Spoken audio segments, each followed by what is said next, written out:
Story 1. There are two main considerations. It costs money to live abroad. I have strong friendships and social support that would be disrupted if I move. Story 2. I have thought about it a lot. I would likely be taking the steps, but I have shared custody of my youngest son. Story 3. All my belongings, pets, and friends and family are here. I am technically a dual citizen and can move to the United Kingdom if I want to. However, I would have to give up a lot, so it would need to be a desperate situation for me to do so. Story 4. I would move to Canada in a heartbeat if they would accept me. However, I have no special qualifications that would make me an asset to their country, so I doubt that is a possibility. Story 5. American expatriates abroad fall into three general categories. The first is workers whose companies have a presence abroad and were able to transfer to that country. The next category includes individuals who married a citizen of that country and acquired residency through that relationship. The last category consists of wealthy individuals who can relocate anywhere at a moment's notice. Many people, when they begin searching for places to migrate, realize that if they do not fit into any of these categories, their options become quite limited. This limitation is even more pronounced for those who only speak English in a country where a different language is spoken. Story 6. Citizenship is often granted based on contributions to the nation's economy. As a retiree, I may not have much to offer. My strategy is to relocate to one of the states most likely to secede if a separation occurs. Story 7.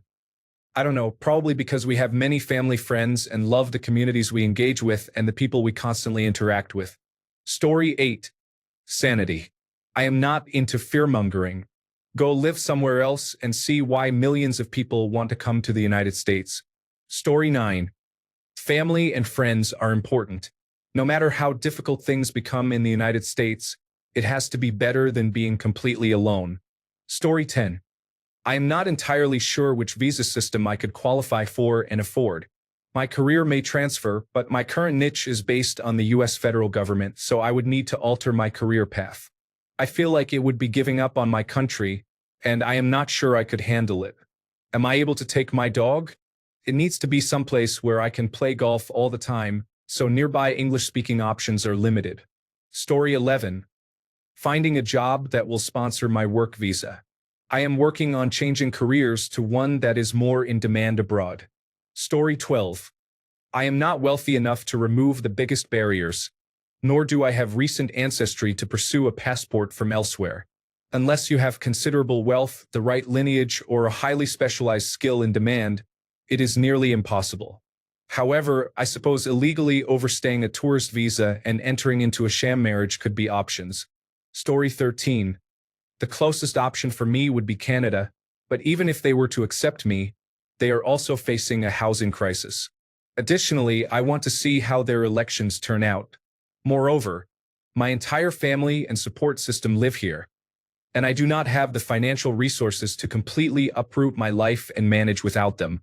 Story 14. My grandparents. I have a very large family, and we have experienced many tragic deaths in the last 5 years. I want to cherish all the remaining time I have with them, even if it means living here. I will never regret this extra time shared. Story 15. To work as a nurse in most other English-speaking countries, I would face a pay cut of about 40 to 50%. New Zealand and Australia are not as significant of a loss, but they are quite far away. Story 16. I work in theater. I don't think there's a single visa that would cover what I do. Even though I'm part of a union and earn a good wage, it's not enough to pay my way. Story 17. I have been living abroad for 2 presidential terms. Believe me, everyone, it does wonders for your mental health and financial well-being. Story 18. It is not as easy as you might think. As an American citizen living abroad, the United States government still collects income taxes from you. This means you pay taxes in the country you move to, and then you pay the United States government on top of that. I believe the United States is the only country that does this. Story 19. The biggest barrier is money. Even if you have a well-paying job, you must prove that you can support yourself long-term unless you have someone who can sponsor you, and I just don't have that kind of savings. I would consider taking on a second or third job if it meant I could make the move, but my body couldn't handle it. Additionally, being transgender, I have to be extremely cautious about where I go and ensure that the country is not on the same oppressive path as the United States. Story 20. Places I used to consider moving to, such as Sweden, Norway, or Japan, are now somewhat likely to become conflict zones if Russia or China escalate tensions. Recently, I have been looking through job postings in New Zealand. Story 21. Migrating is difficult to qualify for unless you are a medical professional. Sometimes there is also a language requirement. Story 22. I think about this fairly often, but not from an anti-American perspective or because of who is president at any given time. More from the perspective of uncertainty regarding whether the cost of living will ever really be in my favor in America. Even in typical, not particularly enticing rural areas, housing has become extremely expensive over the last few years. I look at housing prices in some very desirable locations abroad, and they are much better. It seems like a decent life might really be much more affordable and achievable elsewhere. Often, we are talking about places in Europe, where you are connected to some of the greatest cities on Earth by an extensive rail system. Some areas in Southeast Asia seem interesting too. For me, I would rather travel a few times first to get a feel for different places. So in general, I am not ready to make that leap yet, as I do not know exactly where I would like to settle. However, I do have a few places high on the maybe list. Story 23. My ex-husband must grant me permission to travel out of the country with the children, but he refuses. Going to court would cost $25,000, and I cannot afford it. Story 24. I could live as a student in some European countries on a student visa, and it would be cheaper than paying rent in America. However, I don't want to be the only 30-year-old in college who is also monolingual. I face the dilemma of choosing between classes that interest me or classes that would help me succeed in order to stay in the country longer. I wonder if those countries would even accept a 30-year-old man into their colleges. Story 25. The fact that I immigrated from Mexico and can earn a significant amount of money in the United States is noteworthy. I saw a video about a woman who left the United States to go to Poland. She claimed there was no crime and that people were nice. Poland is predominantly Caucasian and has closed borders. It was quite surprising. In my opinion, all Americans are free to move wherever they want, provided those countries allow for visas or citizenship if they have skills that are in demand. However, the United States is likely the best place to live if you want to have disposable income, savings, and build wealth. Not to say it is not possible in other countries, it is simply much easier here. Story 26. 1. You still have to pay American taxes. Finding countries that will accept Americans. Leaving family. Story 27. My career is sadly tied to United States Healthcare Administration, specifically in the area of finance. There is not much demand for my expertise in places with socialized healthcare. Story 28. It is still tolerable. I hope we rise up. The Republican Party might not remain so indecisive and timid. Surely, there are some real Americans on the conservative side. Story 29. I would take a significant income hit. I qualify for most countries' version of occupational need work visas, but nowhere pays what I can earn now in the United States. And not even close. Story 30. I have a parent who is a citizen of another country. He has already said I could move there if I wanted, and he could sponsor me. My entire family moved from my state to other locations, and I was the only one who stayed. I created my own family and friend group, and now I can't imagine leaving them behind. Story 31. I qualify for Irish citizenship through my grandparents who immigrated to the United States in the 1940s. However, from what I have read, I would be trading one set of problems for another. I am only 33, have some money saved, and do not have children, so it is not out of the question. However, I am concerned about the challenges of bringing my pets and other logistical issues. Story 32. I do not speak the native language of Iceland. It is also frightening to leave the country and culture where you were born. Story 33. My wife doesn't have a European Union passport. The children and I do, as they obtained theirs through me. She works in a desk role as a nurse, and as far as I know, that job doesn't really exist in the European Union. Additionally, we would completely uproot ourselves and be starting from scratch again. She could get a visa, but I think she is unwilling to leave. Story 34. Money. I'm not sure how my mother would survive without me. I take both parents to and from doctor appointments, but honestly, I don't really care about my father anymore. Story 35. I am on disability and I am unsure if they allow disabled individuals who may be considered an economic burden into other countries. Additionally, I am trying to improve my health and complete my degree to work for a living, but this is not going well. I remember that the job market for my field of study is oversaturated in the country I would like to move to. In the United States, there is a high demand for workers in this field, and I could potentially earn twice as much. I really do not want to live in poverty any longer. Story 36. I do not think I would be able to rent out my house for close to my mortgage, and I do not want to pay for 2 homes. Story 37. I'm not leaving, but doing it legally isn't easy. Being allowed in a country and having a good job can be harder depending on the industry. If I were to leave, it would have to get even worse, but leaving my whole life behind would hold me back. All my family, friends, and relationships are in the United States. Plus, my fiancé would have to be on board. Leaving everything you know is daunting unless you really have to. Story 38. Wife. She's not just American.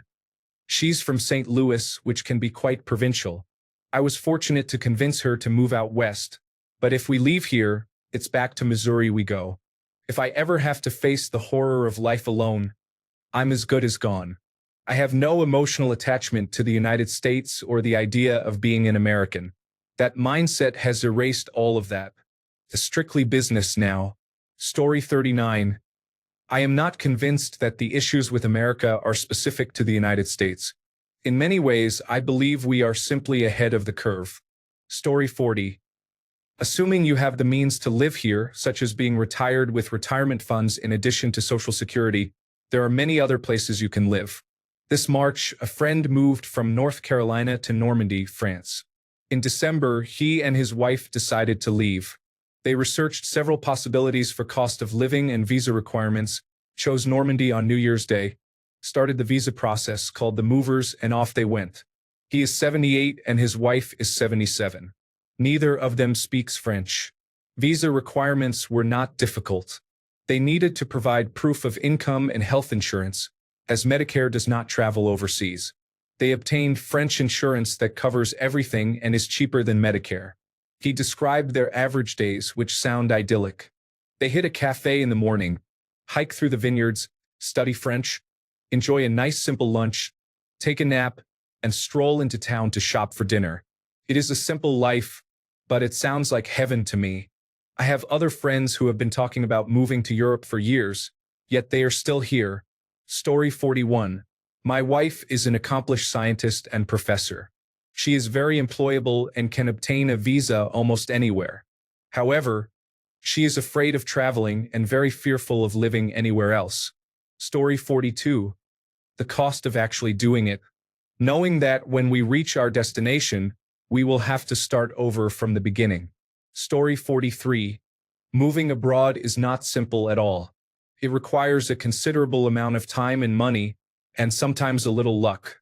Generally, Americans tend to seek places that offer advantages over the United States. Despite its shortcomings, the United States is still better than the majority of countries around the world. This leaves countries like those in the European Union, Australia, and Canada, which attract people from every corner of the globe looking to relocate. That is why moving abroad can be quite challenging. Story 44. To my understanding, the United States still requires citizens living abroad to pay taxes, despite not being in the country or using its services. Paying taxes to both the country I am residing in and the United States makes me doubt my ability to maintain a decent standard of living abroad. Story 45. I'm almost done with the sale of my interest in my company, but arrangements can be made. Then Switzerland, here we come. I'd rather live simply in Lucerne than live like a king in Ohio. Story 46. Family, my dog, and a legitimate visa. I have a naive optimism that we can make this country better. Story 47. A few things. 1. The hope that things will change for the better and soon. I will feel lonely and uprooted in another country. Even if I get to know people and make friends, I may not understand the nuances of their language and culture. Fear of the unknown. You can plan for every possibility, but you do not know what it will be like once you arrive. Story 48. If I move anywhere that doesn't speak English as the primary language, I feel like an automatic second-class citizen. That doesn't sound appealing, so I'm mostly limited to Ireland, the Commonwealth realms, and the United Kingdom. The United Kingdom is almost as problematic. So no thanks. Canada is too close and has too many of the same issues to justify uprooting my whole life. So no thanks. Australia and New Zealand seem to be in a favorable position, but both are notorious for difficult and restrictive immigration policies. I might be able to relocate, but the odds are not in my favor. I actually really like both those places, and they are definitely on my list of potential moves. Ireland is probably my best option, but I would need to find a job there and maintain it for 5 years. Keeping the job isn't a huge issue, but securing employment there is. There are not many jobs willing to hire a foreigner over a local for the type of work I am qualified to do, and yes, I have applied to many. That is the easiest route for me to be allowed to immigrate there. Otherwise, I need family connections, extensive retirement funds, or refugee status, which no other countries have offered to extend to Americans yet. So, the situation is not looking great for me. Additionally, there are all the normal factors holding me back.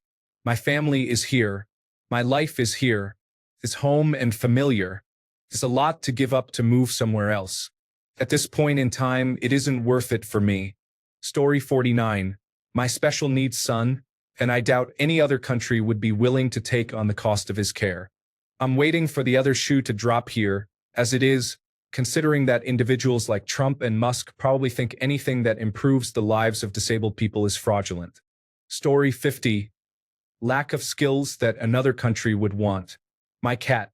I wouldn't subject her to the challenges of pet immigration. Story 51. I grew up abroad and generally like it here in America. Although I am considering moving elsewhere due to the current political situation, I realize my country probably needs me more now. Story 52. I have a family, and all my education has been in the United States. However, the country is struggling. There are fewer good-paying and interesting jobs, limited healthcare, and no pensions. They have taken everything away. If I were 20, I would leave. Story 53. Getting a job offer can be challenging. I am a dual US-German citizen, but am having a hard time getting companies to take me seriously for interviews. I have submitted many applications and only received a response from one, which went nowhere. Story 54. My children have disabilities, and the United States is actually one of the better countries for individuals with disabilities. Other countries often do not want to accept disabled people. If we leave, it is because they pass and enforce an executive order that directly affects our family. Until then, we are supported by the state we are in. My children are still receiving the services they need. Story 55. My career field may offer me opportunities, but it's not dire enough yet. Each day presents new challenges, but as a white male citizen in a stable job, I am uncertain if I will face the worst of it. If we experience political violence or citizens go missing, I might consider leaving. Story 56. Somebody has to stay to vote again. Running away is only a short-term solution. If we let Donald Trump and his allies have control over the government, they will eventually harm you in one way or another. Especially if you're going to Canada, you are just one environmental deregulation away from having the Great Lakes Seaway filled with nuclear waste. Story 57. I did love it. I made a lot of money, but the United States still taxes you over a certain income limit even if you're no longer a resident, which is unfair. Unfortunately, I had to move back to help my elderly parents. If I could, I would have never moved back. I laugh when people say they will just pick up and move due to political sentiment, as if you could simply get a working or resident visa in another country. Most countries enforce their immigration laws. Story 58. My partner's parents are quite old, and she is very close with her mother. Otherwise, we would be moving to Canada due to a high-demand profession. Story 59. Well, aside from rising prices, a depleted 401k and investments, the growing dangers of being an American, and the laborious process of obtaining a visa, there is nothing. Story 60. The countries where we would like to live do not want us. It would only work if we are ready to retire or financially independent. Story 61. Family. I am uncertain about the extent of white supremacy that exists in the countries I am interested in, especially since visiting is different from living there, particularly as many of these countries are leaning far right now. Story 62. This is the funniest liberal situation I have seen in years. Just reading the comments, everyone wants to leave, but they are not allowed to, even if they have money. They never understood how things work. These individuals are so misguided. They thought the world functioned in a way that would help America. Liberalism is a disaster. Story 63. I have a house in the Philippines. I can't take my firearms. I can't live somewhere that prohibits me from protecting myself. Story 64. Money, jobs, homes, moving, and taking action are essential. It is all talk. People are just lamenting in their morning cereal. Story 65. The United States is far from ideal, but it is the only place on earth that somewhat respects gun rights and employer rights. Thanks a bunch for sticking around till the end of the video. Remember to subscribe, and until next time, stay awesome and goodbye.